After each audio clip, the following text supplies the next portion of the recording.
जैसा कि आप लोग जानते हैं कि पाकिस्तान की इकोनॉमी इस वक्त बहुत क्रिटिकल फेज से गुजर रही है और हर अगले दिन लोगों की मुश्किलात कम होने की बजाय बढ़ती जा रही हैं। खसूसी तौर पर मौजूदा हुकूमत जिस वक्त इसाक डार को लंदन से वापस पाकिस्तान लाए तो उस वक्त लोगों को उम्मीद थी कि इसाक डार डॉलर को लगाम देने में कामयाब हो जाएंगे, लेकिन वो उसमें बुरी तरह नाकाम रहे। लोग एक्सपेक्ट कर रहे थे कि वो कीमतों को कंट्रोल करके लोगों को रिलीफ देंगे, लेकिन वो रिलीफ देने में भी नाकाम रहे। यहां तक कि लोग पूरी उम्मीद थे कि वो जो इन्वेस्टर्स है उसका कॉन्फिडेंस बहाल करके इकोनॉमी को सरवाइव कर पाएंगे या जो रोजगार है उसमें इजाफा करेंगे, लेकिन उसमें किसी हद तक वो कामयाब नहीं हो पाए, जिससे जो इकोनॉमिक सिचुएशन है वो हर अगले दिन वर्स्ट होती जा रही है और लोग इस चीज पर सोचने पर मजबूर हो चुके हैं कि क्या आने वाले दिनों में पाकिस्तान की इकोनॉमी डिफॉल्ट कर जाएगी और क्या पाकिस्तान के हालात भी श्रीलंका जैसे होंगे या हम उनसे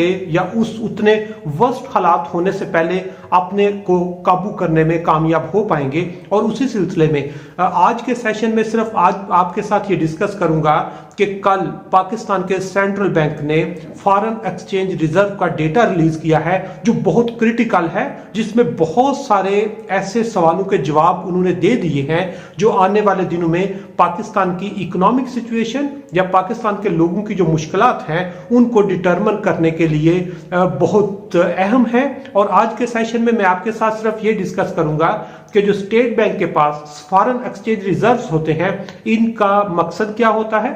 इस वक्त पाकिस्तान की क्या सिचुएशन है और इससे आने वाले दिनों में पाकिस्तान की इकोनॉमी पर कौन कौन से इंपैक्ट पड़ेंगे उन पर हम बात करेंगे। जैसा कि मैंने बताया कि फॉरेन एक्सचेंज रिजर्व का डेटा जो सेंट्रल बैंक ने 29 दिसंबर को रिलीज किया है उसके मुताबिक इस वक्त पाकिस्तान में फॉरेन एक्सचेंज रिजर्व सिर्फ 5.8 बिलियन डॉलर रह चुके हैं। मतलब 5.5 अरब डॉलर सिर्फ हमारे पास रिजर्व की सूरत में पड़े हुए हैं, जो पिछले एक साल के साथ अगर कंपेयर किए जाए तो दिसंबर 2021 में पाकिस्तान के जो रिजर्व थे वो 17.6 बिलियन डॉलर थे। तो एक साल के अंदर अंदर 17.6 बिलियन डॉलर से कम होकर सिर्फ 5.8 बिलियन डॉलर रह गए और ये पाकिस्तान की तारीख में पिछले 8 साल में कम तरीन सतह पर है। सेंट्रल बैंक ऑफ पाकिस्तान के डेटे के मुताबिक ये जो रिजर्व्स हैं ये जो इतने कम हैं, इससे आने वाले दिनों में पाकिस्तान की इकोनॉमी पर क्या असरात मुरतब होंगे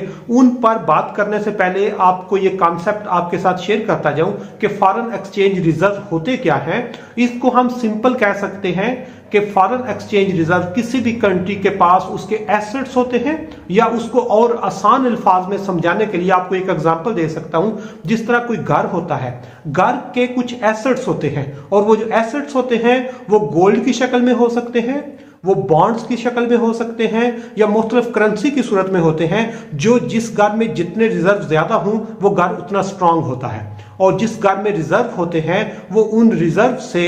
कुछ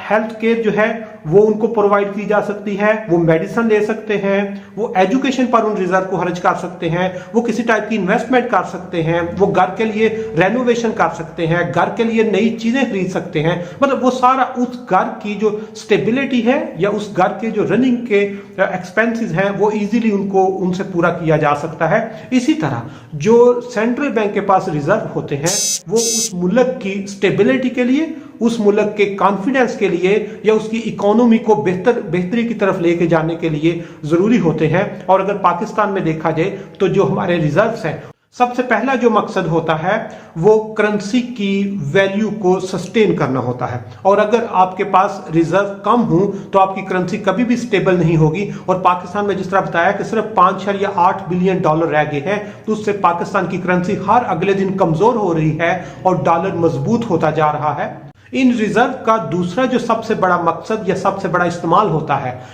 वो फॉरेन डेट और डेट सर्विसिंग की रीपेमेंट के लिए इस्तेमाल किया जाता है कि हमने जो कर्जा लिया हुआ है मुख्तलिफ मालिक से या उस कर्जे पे हम जो इंटरेस्ट पे कर रहे होते हैं वो जो फॉरेन एक्सचेंज रिजर्व है उसको वहां पर इस्तेमाल करके कि जिससे आपने कर्जा लिया है उसको जब आप किस्त नहीं देंगे तो आपका जो कॉन्फिडेंस है या मोरल है वो डाउन हो जाएगा। इसलिए रिजर्व से जो किसी का कर्जा हमने वापस करना होता है हैं या उस कर्जे पे जो इंटरेस्ट होता है वो भी हम उसको पे कर सकते हैं। और तीसरे नंबर पर अगर हमारे पास रिजर्व्स हों तो हम इंपोर्ट्स उससे कर सकते हैं। और पाकिस्तान में महाना तकरीबन 4 से 5 बिलियन डॉलर की हम इंपोर्ट करते हैं। और जिस तरह बताया कि हमारे पास सिर्फ 5.8 बिलियन डॉलर रह गए हैं, उनसे सिर्फ हम एक महीने या इकोनॉमिस्ट या जो मुख्तलिफ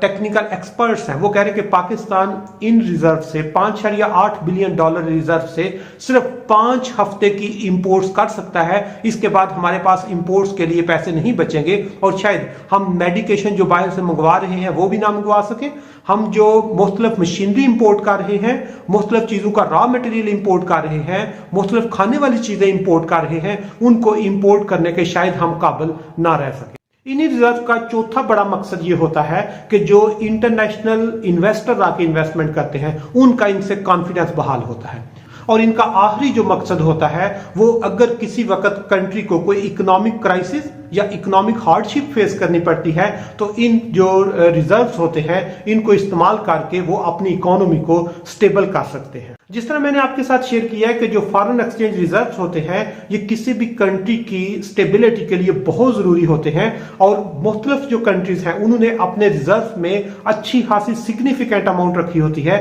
ताकि मुश्किल वक्त में उसको हम इस्तेमाल कर सकें। जिस तरह अगर हम चाइना को देखें तो उसके पास 3000 बिलियन डॉलर से ज्यादा रिजर्व पड़े हुए हैं, जो दुनिया का सबसे बड़ा रिजर्व चाइना के पास है। इसी तरह अगर हम जापान को देखें तो उसके पास तकरीबन 1400 बिलियन डॉलर के नजदीक रिजर्व हैं। अगर हम स्विट्जरलैंड को देखें वो भी तकरीबन 1000 बिलियन डॉलर से ज्यादा उनके पास रिजर्व हैं। यहां तक कि अगर हम इंडिया को देखते हैं तो इंडिया के पास भी 590 बिलियन डॉलर जो है रिजर्व उनके पास पड़े हुए हैं और पाकिस्तान के पास सिर्फ 5.8 बिलियन डॉलर है। यहां तक कि पाकिस्तान के हमसाए बांग्लादेश जो पाकिस्तान जैसी सिचुएशन में था उसके पास भी रिजर्व पाकिस्तान से 6 गुना ज्यादा है। तो इसलिए पाकिस्तान की जो सिचुएशन है वो बहुत क्रिटिकल होती जा रही है। जिस तरह मैंने बताया है कि सेंट्रल बैंक ऑफ पाकिस्तान के डेटे के मुताबिक पाकिस्तान में सिर्फ 5.8 बिलियन डॉलर के रिजर्व पड़े हुए हैं। और आपको बताया कि रिजर्व किसी कंट्री की स्टेबिलिटी को शो करते हैं, उसके economic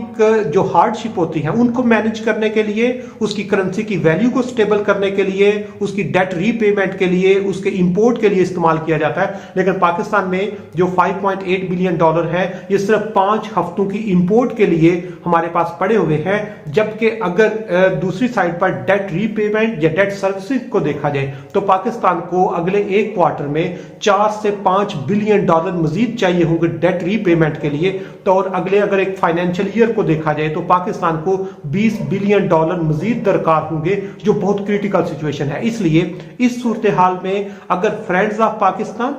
Paris club, world bank, IMF या एशियन डेवलपमेंट बैंक या आपके जो मिडल ईस्ट के फ्रेंड्स हैं ये हमारी सपोर्ट नहीं करते तो हमारे रिजर्व जो है वो खत्म हो जाएंगे 5 हफ्तों की इंपोर्ट के बाद। इसके बाद शायद पाकिस्तान के पास इंपोर्ट के लिए अमाउंट ना बचे, डेट रीपेमेंट के लिए ना बचे और पाकिस्तान इसको वो डिफॉल्ट के बिल्कुल करीब पहुंच जाएगा। इसलिए ये बहुत क्रिटिकल टाइम है और हमारे जो पॉलिटिशियंस हैं और हमारे जो पॉलिसी मेकर्स हैं इनको इकोनॉमिक इमरजेंसी की तरफ मूव करना पड़ेगा ताकि मुल्क डिफॉल्ट होने से पहले अपने आप को सस्टेन कर जाए।